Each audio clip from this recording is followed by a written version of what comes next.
single and double slit experiment with particles.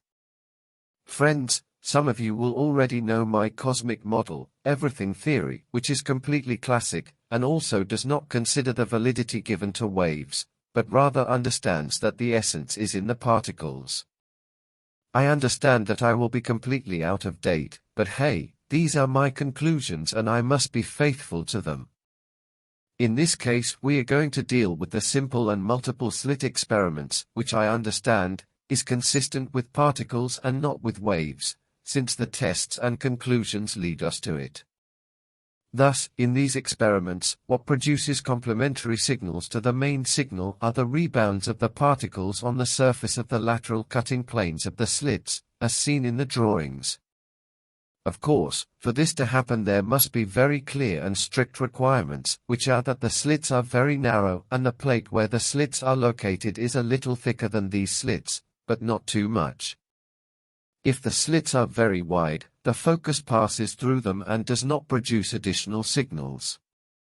If the slits are very narrow, you can only see the center of the focus and not in its entirety, let alone the additional signals. If the slit plate is very narrow, there is no rebound surface and additional signals are minimal.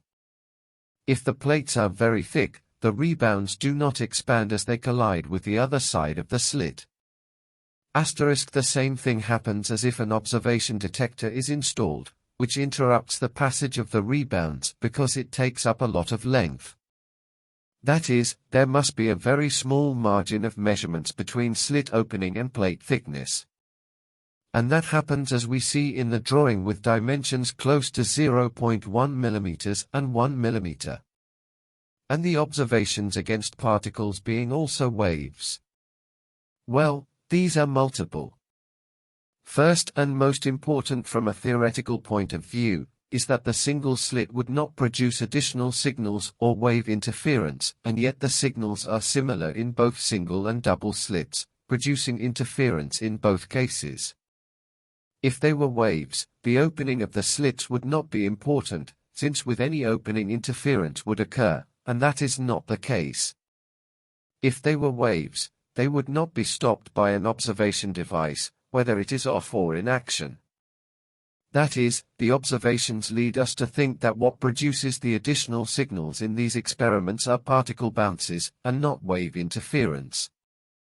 Or at least that's how I consider it. Well friends, thanks for your interest.